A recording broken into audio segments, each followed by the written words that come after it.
ಒಂದು ಸಿನಿಮಾದಲ್ಲಿ ರೈಟರ್ ನ ಪ್ರಾಮುಖ್ಯತೆ ಎಷ್ಟಿರುತ್ತೆ, ಖಾಲಿ ಹಾಳೆಯಲ್ಲಿ ಅವನು ಮೊದಲಾಕ್ಷರ ಬರೋಷ್ಟರಲ್ಲಿ ಅವನ ಬ್ರೈನ್ ಎಷ್ಟು ಕೆಲಸ ಮಾಡಿರುತ್ತೆ. ಒಂದು ಸಿನಿಮಾ ನಿಜವಾಗ್ಲೂ ಸ್ಟಾರ್ಟ್ ಆಗೋದು ಆ ಮೊದಲ ಅಕ್ಷರದಿಂದಲೇ ಅಲ್ವಾ. ಅಂತಹ ಒಬ್ಬ ರೈಟರ್ ಮತ್ತೆ ಡೈರೆಕ್ಟರ್ ನ ಕತೆ ಮಾಲಿವುಡ್ ಟೈಮ್ಸ್. ಇಷ್ಟೊಂದೆಲ್ಲ ಹೇಳಿದ್ಮೇಲೆ ಈ ಸಿನಿಮಾದ ರೈಟರ್ ಮತ್ತೆ ಡೈರೆಕ್ಟರ್ ನ ಅಪ್ರಿಶಿಯೇಟ್ ಮಾಡ್ತಿದ್ರೆ ಹೇಗೆ? ಸೊ ಇಂತಹ ಸ್ಟ್ರಾಂಗ್ ರೇಟಿಂಗ್ ಇರೋ ಸಿನಿಮಾ ಕೊಟ್ಟಂತಹ ಡೈರೆಕ್ಟರ್ ಅಭಿನವ್ ಸುಂದರ್ ನಾಯಕ್ ಮತ್ತೆ ರೈಟರ್ ರಾಮ್ ಸುನಿಲ್ ಅವರಿಗೆ ಒಂದು ಚಪ್ಪಾಳೆ ಬರಲೇಬೇಕು.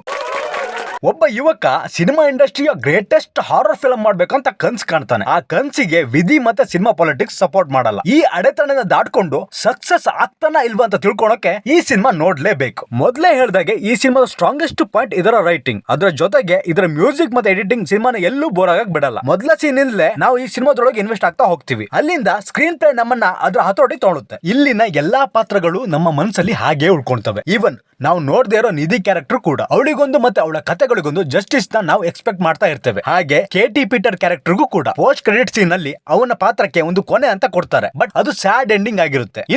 ಇನ್ನೊಬ್ಬ ರೈಟರ್ ಹಾಗೆ ವಿನೀತ್ ನ ಫ್ರೆಂಡ್ಸ್ ಅಂಡ್ ಫ್ಯಾಮಿಲಿ ಮತ್ತೆ ವಿಲನ್ಸ್ ಎಲ್ಲಾ ಪಾತ್ರಗಳು ನಮ್ಮನ್ನ ಕಾಡ್ತವೆ. ಪರ್ಫಾರ್ಮೆನ್ಸ್ ಅಂತ ಬಂದ್ರೆ ನೆಲ್ಸನ್ ಅವರು ಹೈ ಸ್ಕೋರ್ ಪಡ್ಕೊಂಡಿದ್ದಾರೆ. ಉಳಿದೆಲ್ಲ ನಟ ನಟಿಯರು ಅವರವರ ಪಾತ್ರಕ್ಕೆ ನ್ಯಾಯ ಕೊಟ್ಟಿದ್ದಾರೆ ಅಂತಾನೆ ಹೇಳ್ಬಹುದು. ಹೀರೋಸ್ ಹತ್ರ ಪ್ರೊಡ್ಯೂಸರ್ಗೆ ಲಾಭ, ಪ್ರೊಡ್ಯೂಸರ್ಸ್ ಹತ್ರ ಯಾರಿಗ್ ಲಾಭ? ಇಲ್ಲಿ ನಮ್ಮ ಕೆಲ್ಸಕ್ಕೆ ಬೆಲೆ ಸಿಗುತ್ತೋ ಅಥವಾ ನಮ್ಮ ಸ್ಟ್ರಾಟಜಿಗ? ನಮ್ಮ ವಿಧಿ ಹಣೆ ಬರ ಇಷ್ಟೇ ಅಂತ ಸುಮ್ನಾಗ್ಬೇಕಾ ಅಥವಾ ವಿಧಿ ವಿರುದ್ಧ ಹೋರಾಡ್ಬೇಕಾ? ಈ ತರಹದ ಹಲವು ಪ್ರಶ್ನೆಗಳನ್ನ ಈ ಸಿನಿಮಾ ನಮ್ಮ ಮನಸ್ಸಲ್ಲಿ ಕೆದ್ಕುತ್ತೆ. ಸಿನಿಮಾದಲ್ಲಿ ಸಿನಿಮಾಟೋಗ್ರಫಿ ಸಖತ್ತಾಗಿ ಮೂಡ್ ಬಂದಿದೆ. ಕನಸಿನ ಸೀನ್ಸ್ ಅದು ರೆಟ್ರೋ ಥೀಮ್ ನಲ್ಲಿ, ಶಾರ್ಟ್ ಫಿಲ್ಮ್ ಸೀನ್ಸ್ ಮತ್ತೆ ಬುಕ್ ಓದುವಾಗ ಮಂಚ ತಿರುಗೋ ಸೀನ್ಸ್ ಇಂಪ್ರೆಸಿವ್ ಆಗಿತ್ತು. ಸಿನಿಮಾದಲ್ಲಿ ಕ್ಯಾಮಿಯೋಸ್ ಕೂಡ ಸರ್ಪ್ರೈಸಿಂಗ್ ಆಗಿತ್ತು. ಇನ್ನ ನೆಗೆಟಿವ್ ಅನ್ಸಿದ್ದು ಸ್ಟ್ರಾಟಜಿ ತೋರ್ಸೋಕೆ ಕಾರ್ಟೂನ್ ಯೂಸ್ ಮಾಡಿರೋ ರೀತಿ. ಅದನ್ನ ಬೆಟರ್ ಮಾಡಬಹುದಿತ್ತು ಅನ್ನೋದು ನನ್ನ ಅಭಿಪ್ರಾಯ. ಒಂದೊಳ್ಳೆ ಸೈಕಾಲಜಿಕಲ್ ಡಾರ್ಕ್ ಕಾಮಿಡಿ ಸಿನಿಮಾನ ನೀವು ನೋಡ್ಬೇಕಂತ ಅನ್ಸಿದ್ರೆ ನಿಮಗಿದು ಗ್ರೀನ್ ಸಿಗ್ನಲ್.